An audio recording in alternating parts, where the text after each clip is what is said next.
ओम शांति। आज 9 जून 2025 की बाबा की साकार मुरली है।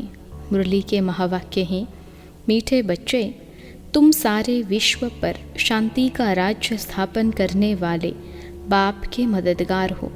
अभी तुम्हारे सामने सुख शांति की दुनिया है। प्रश्न है, बाप बच्चों को किस लिए पढ़ाते हैं? पढ़ाई का सार क्या है? उत्तर है, बाप अपने बच्चों को स्वर्ग का प्रिंस, विश्व का मालिक बनाने के लिए पढ़ाते हैं।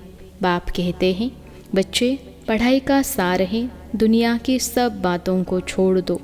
ऐसे कभी नहीं समझो हमारे पास करोड़ हैं, लाख हैं, कुछ भी हाथ नहीं आएगा। इसलिए अच्छी रीति पुरुषार्थ करो, पढ़ाई पर ध्यान दो। गीत है, आखिर वह दिन आया आज। ओम शांति। बच्चों ने गीत सुना, आखिर विश्व पर शांति का समय आया। सब कहते हैं, विश्व में कैसे शांति हो? फिर जो ठीक राय देते हैं उन्हों को इनाम देते हैं। नेहरू भी राय देते थे, शांति तो हुई नहीं, सिर्फ राय देकर गए। अभी तुम बच्चों की बुद्धि में है कि कोई समय सारे विश्व भर में सुख, शांति, संपत्ति आदि थी। वह अभी नहीं है, अब फिर होने वाली है। चक्र तो फिरेगा ना। यह तुम संगम युगी ब्राह्मणों की बुद्धि में है। तुम जानते हो, भारत फिर सोने का बनना है। भारत को ही गोल्डन स्पैरो यानी सोने की चिड़िया कहा जाता है। भल महिमा तो करते हैं, परंतु सिर्फ कहने मात्र। तुम तो अभी प्रैक्टिकल में पुरुषार्थ कर रहे हो। जानते हो, बाकी थोड़े रोज हैं तो यह सब नरक के दुख की बातें भूल जाती हैं। तुम्हारी बुद्धि में अब सुख की दुनिया सामने खड़ी है। जैसे आगे विलायत से आते थे तो समझते थे, अभी बाकी थोड़ा समय है पहुंचने में, क्योंकि आगे विलायत से आने में बहुत टाइम लगता था। अभी तो एरोप्लेन में जल्दी पहुंच जाते हैं। अभी तुम बच्चों की बुद्धि में है कि अब हमारे सुख के दिन आने हैं, जिसके लिए पुरुषार्थ कर रहे हैं। बाबा ने पुरुषार्थ भी बहुत सहज बताया है। ड्रामा अनुसार कल्प पहले मुहाफिक, यह सर्टेन है। तुम देवता थे, देवताओं के कितने ढेर के ढेर मंदिर बन रहे हैं। बच्चे जानते हैं, यह मंदिर आदि बनाकर क्या करेंगे? बाकी दिन कितने हैं? तुम बच्चे नॉलेज के अथॉरिटी हो। कहा भी जाता है, परमपिता परमात्मा सर्वशक्तिमान ऑलमाइटी अथॉरिटी है। तुम ज्ञान की अथॉरिटी हो, वह है भक्ति की अथॉरिटी। बाप को कहा जाता है ऑलमाइटी अथॉरिटी। तुम बच्चे नंबरवार पुरुषार्थ अनुसार बन रहे हो। तुमको सृष्टि के आदि मध्य अंत का ज्ञान है। जानते हो, हम पुरुषार्थ कर रहे हैं बाप से वर्षा पाने का। जो भक्ति की अथॉरिटी है वो सबको भक्ति ही सुनाते हैं।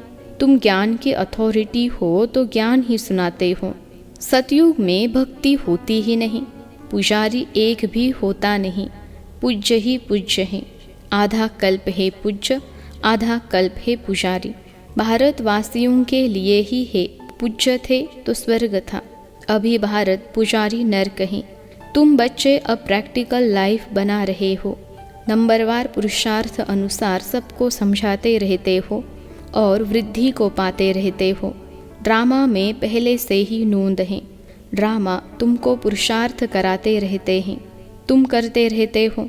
जानते हो, ड्रामा में हमारा अविनाशी पार्ट है। दुनिया इन बातों को क्या जाने, हमारा ही ड्रामा में पार्ट है।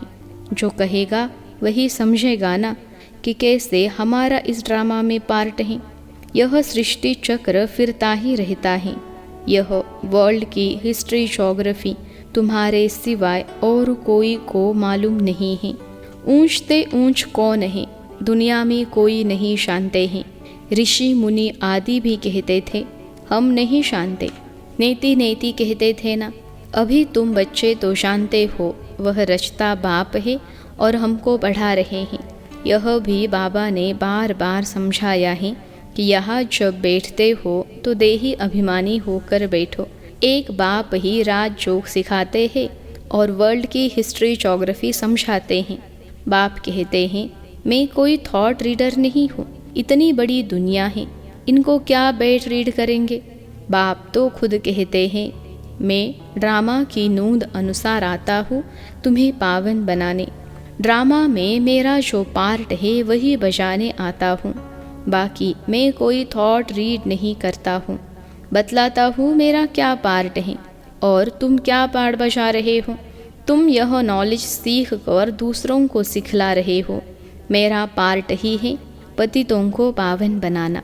यह भी तुम बच्चे जानते हो। तुम तिथि तारीख आदि सब जानते हो। दुनिया में कोई थोड़े ही जानते हैं। तुमको बाप सिखला रहे हैं।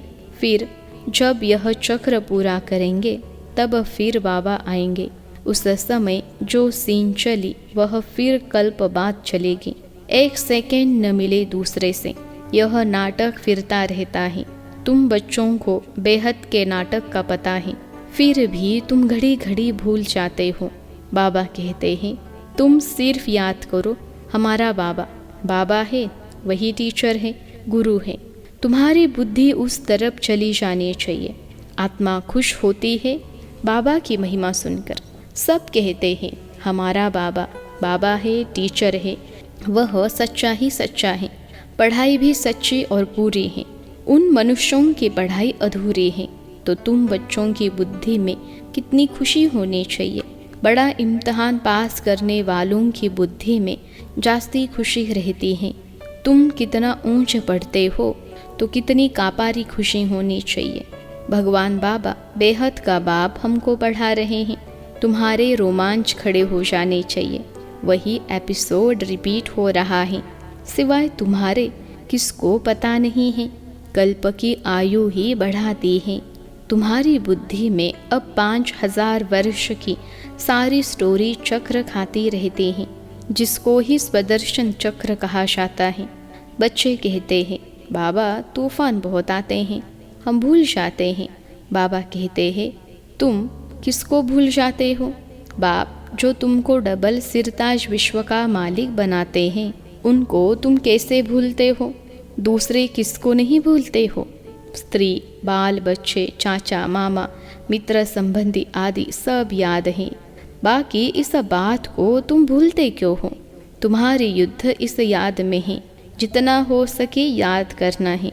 बच्चों को अपनी उन्नति के लिए सवेरे सवेरे उठ बाप की याद में सैर करनी है। तुम छतों पर व बाहर ठंडी हवा में चले जाओ। यहाँ ही आकर बैठना कोई ज़रूरी नहीं है। बाहर भी जा सकते हो। सवेरे के टाइम कोई डर आदि की बात नहीं रहती है। बाहर में जाकर पैदल करो। आपस में यही बातें करते रहो।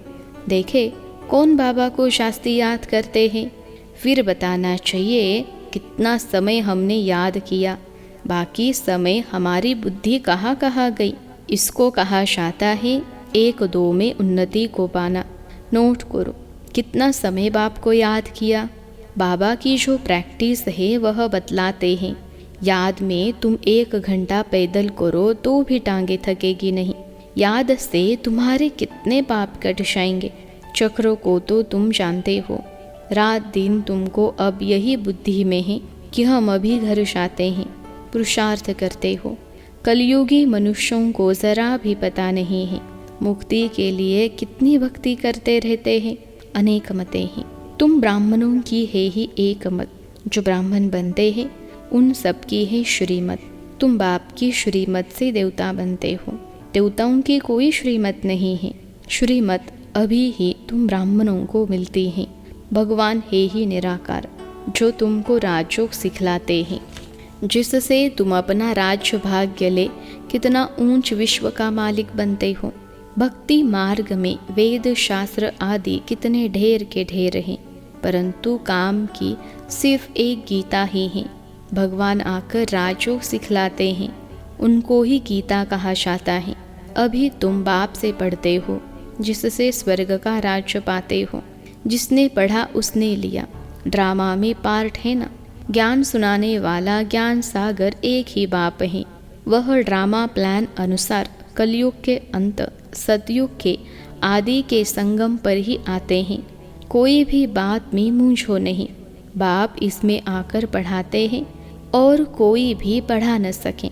यह यानी दादा भी आगे कोई से पढ़ा हुआ होता तो और भी बहुत उनसे पढ़े हुए होते। बाप तो कहते हैं इन गुरु आदि सबका उद्धार करने में आता हूँ। अभी तुम बच्चों की एम ऑब्जेक्ट सामने खड़ी हैं। हम यह बनते हैं, यह है ही नर से नारायण बनने की सत्य कथा।